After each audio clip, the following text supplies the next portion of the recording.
Hey guys, and welcome to Starsector by Fractal Software. The game plays a lot like SPAZ, but on steroids. The game has so much more depth, feel, and even build to it. We're not going to play in the main game, but I'll just kind of give you an idea of how the game looks. So, you play as your own vessel, and you get to fly around the galaxy, make trades, customize your ships, do all kinds of things. So the game is extremely deep. You can even talk to individual characters. You can pay up missions, bounties. There's all kinds of things. There's a huge depth of weapons, and we'll look at when we start adjusting our missiles. But the depth, see, like we have thumpers, which are ballistic. We have missiles. Okay, these are mostly ballistic, I think, because they're starting out. But there's energy, ballistic, EMP, missile, laser, phaser. Like there's a huge amount of weapon types. There's raiding with Marines. You can have crew and inexperienced crew. All kinds of trading. It's very deep. They even got lobsters. So, if you look at actually refitting ships, it has kind of the, I think it was Space Empire, where you could totally adjust and modify your ship. This follows the same idea. You can add modules, how quickly or slowly it can generate energy. Flux is pretty much energy. It's a lot of different types of ships. If we go and look at our crew, our ships, they have huge write-ups on all the ships, all the information. Different ships have different bonuses as well. See, this one has accelerated ammo feeder. I think this says, teleport ship forward in the direction it's traveling. Different loadouts, different weapons, different mods, all kinds of very interesting, very powerful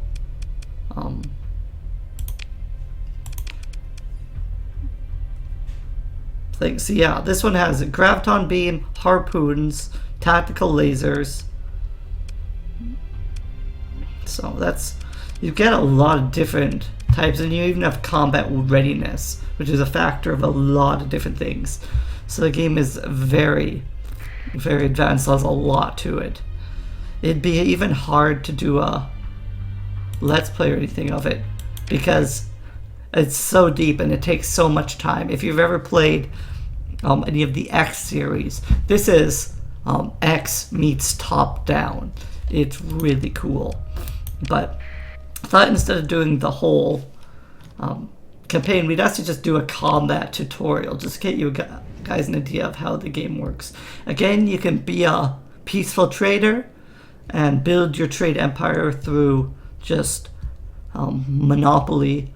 However, you're going to experience the combat at some part. So it's just telling you how to move around, etc. So the really cool thing I thought they put in is there's a strafing component. So normally you move side to side, front, back, turn, but strafing, if you're actually locking on to attack someone, you're going to want to strafe around them, which is a really cool feature in the game. So that's what they're talking about there. So always keep on your torso. If you hold C, I believe it is, your vessel will totally stop. If I'm just moving like this, it's going to be so hard to totally stop the rotation of my ship. And it's going to take so much time. If I'm in the middle of combat, I'm not going to want to do that. I'm just going to want to stop immediately. So that's really interesting. So they're just talking about that. Weapons. It has a weapon grouping system, much like many other games. So guns, missiles, and lasers. If you look, it's going to explain this, but different weapons use different amount of flux. So pretty interesting. Targeting gives you, this is what I think is really cool about the game. Targeting gives you all the information about the enemy ship that you're going to need. So I haven't seen the game actually do that. You kind of have to know or kind of guess. It even tells you which ones are set to auto fire and different things. So really interesting, really cool. So the game features shields. Shields are the main way that affects your flux. As you take damage, which they'll explain, your flux will change. So you have to decide if you want shields, but have less energy efficiency, or you want to use all your weapons and have maximum energy efficiency. So let's talk about loadouts, flux, just kind of what I just explained. So I believe this part where they fire new. So if we look at our flux, this is hard flux, as it's going to explain. This flux does not dissipate like weapons flux. See, if I shoot, this flux will dissipate. If you take damage, the flux does not dissipate until you drop your shields. So if I drop my shields, that hard flux will go down. So I believe they're gonna, oh no, they're gonna show you overload. This is really cool. If you totally run out of flux, you will go into an overload state and everything is slowed down. Your ship moves slower. You can't shoot, you can't function, you can't use shields. And you just have to wait till you're no longer overloaded. The interesting thing is, if you're about to get flux maxed, you can just vent all your flux. Again, you can't do anything while you're venting flux, but it allows you to quickly vent it, otherwise you just overload. So this is something that's really cool. Okay, so enemies are going to shoot ship missiles at you. Normally there's nothing you can do about it, just take the damage. Our ship is armored, but it's not going to do a thing. If we set our weapons to auto fire, which I think is control 3, it's going to make me do it again. Control 3, control 3.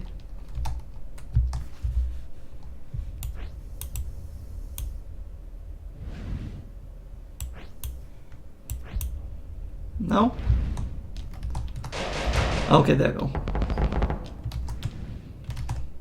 No? There we go. You just can't have it selected. It will never auto-fire with a group that you have selected. So you can control it, so then I can control my auto gun while it's controlling the lasers.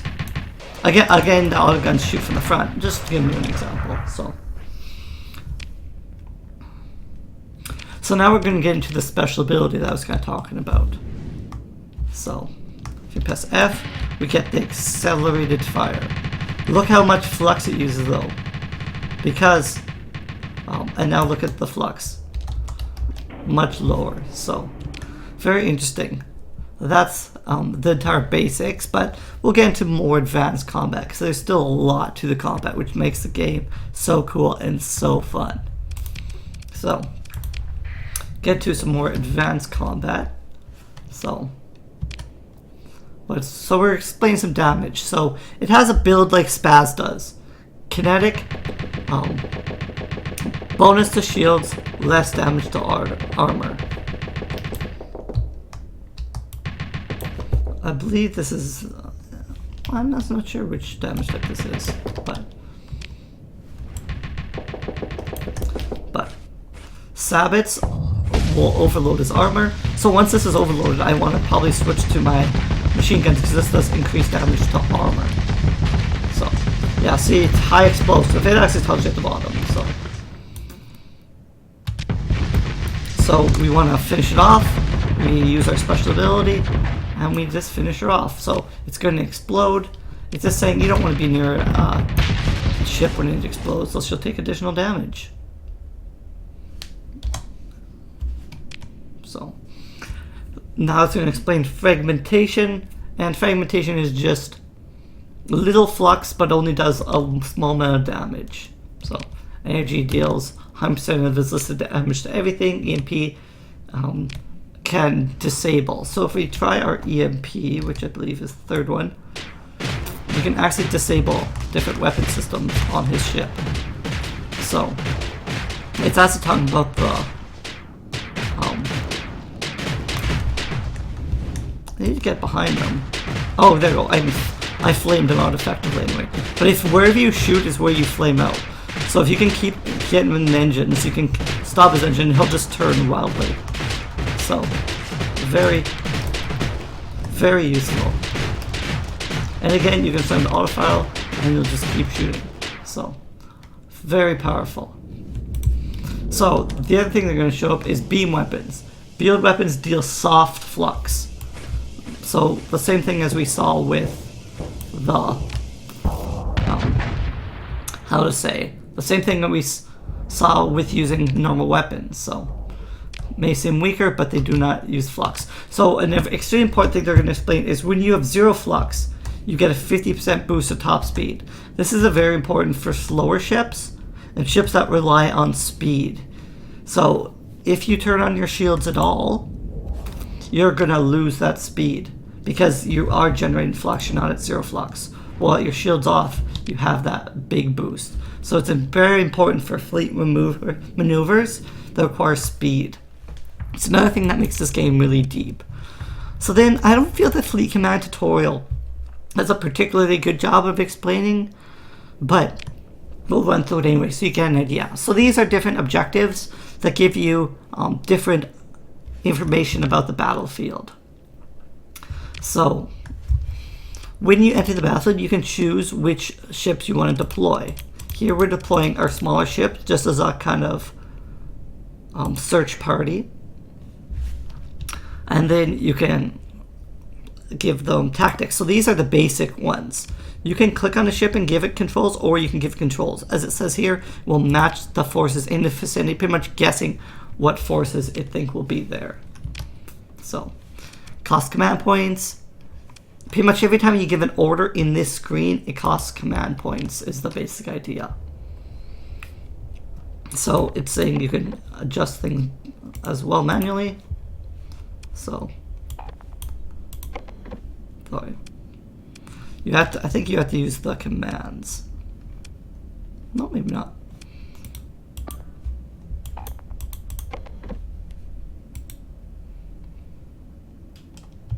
Suck one of the frigates. No.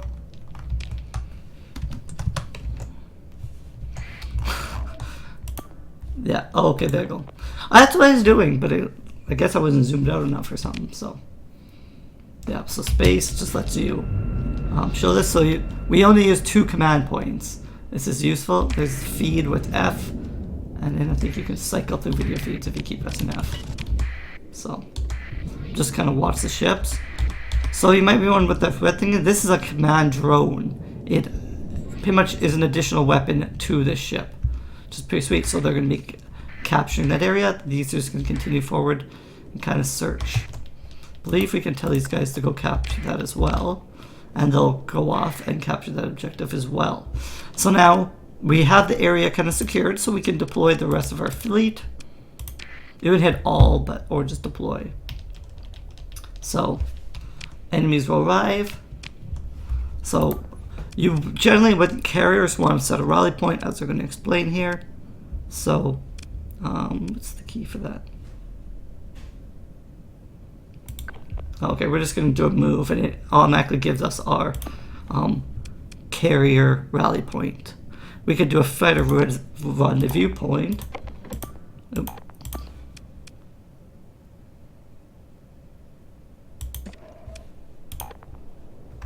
Guess not. Oh, well. Maybe I can't do it in the tutorial. So enemy ships have arrived. So it just kind of says, watch as the battle unfolds. So, our forces are being destroyed. They are now in a full retreat. So what we can do is we can rally our forces at one point. Again, that was actually wasn't probably what we want to do, because we want our carrier in a different place. But we'll rally our forces together in an escort. So if we select our thing, and we hit go heavy escort, all our ships will kind of go and look at export. So I have to use a couple extra command points, but We'll do this, and now we can transfer command. Transfer command pretty much lets you be in control of your ship. Once the pod arrives, you'll be granted full control. So we have all our weapons on auto fire, which is mostly what we want. And then we have the missiles. Missiles are generally not on auto fire because you generally want to control them, because they're generally limited. So we have shields up, and we're just searching for those enemies. Our ships will come in around us as an escort, as we discussed. We can press R to target, and we can drive in. So again, we probably want to use shift, and just want to open fire. So it looks like he has lasers, which will shoot down our missiles, so we don't want to use too many of them. Because are we out already? Yeah, we're actually out of missiles already. You don't generally get too many missiles, so it's can be important to make best use of them. So that's one point down. We can see another one on our radar at the top, so we can lock them and load. So here we're going to want to use our ability. So we can actually drop our shield to get that speed boost. And then we want to use F, and then just unload on them. So we're using F to start our ballistics autoloader, so we can really make short work of them. So again, drop our shield while we go for the next target. So that's kind of a basic of how the game works. Again, I don't want to get into the main game because there's so much to it, so complicated, and even missions take a long time to do. So Starsector looks like something you'd be interested in. It is not available on Steam. It is actually only available through their website. They say it's mostly an early access game and it's still heavily in development, but there's a lot to do. For an early access game, like, there is a huge map to do. I've shown you the things, but if I'd go to the map, like, this is a pretty empty map. There's so much more to discover and do. The map is full. I haven't even showed you like the tech tree. There's character tech trees, abilities. Like, it's very complex. This one, you get different things for different amount of investment. So that speed boost I talked about, if you put 10 points into helmsmanship, you get that 0% flux boost up to 25% flux, which means you can have your shield open and use the flux. So there's a very dynamic skill system. There's fleet management. You use up supply. You have to pay your people. It's very interesting. There's a lot to it. Cargo capacity, personnel capacity, fuel capacity, skills, combat readiness, and I didn't even get into sensor ranges. Pretty much you can, our ship so far has been detected. You can turn off your transponder, go dark, so people can't detect you and you can't detect them. You can do sensor burst, which increases the sensor range, so your sensor go up significantly.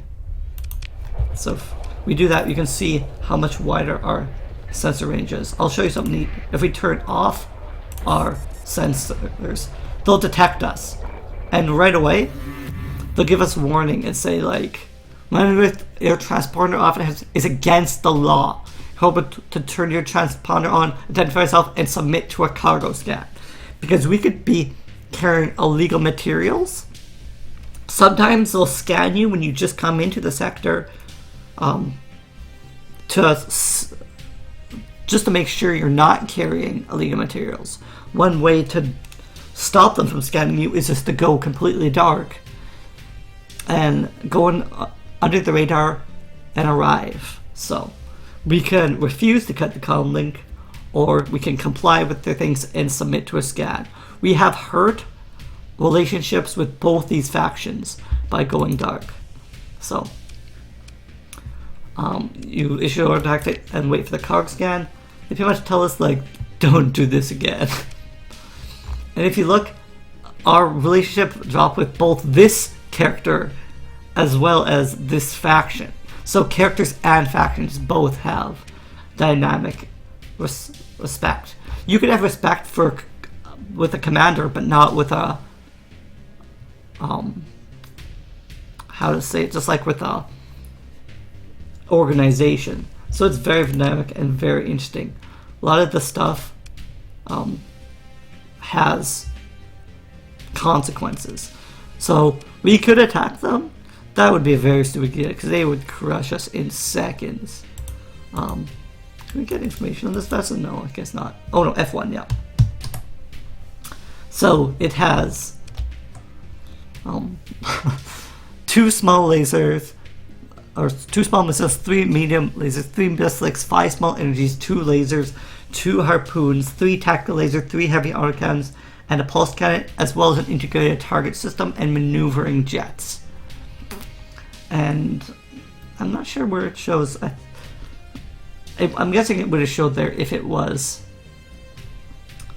using a drone as well, but there's drones as well they can use.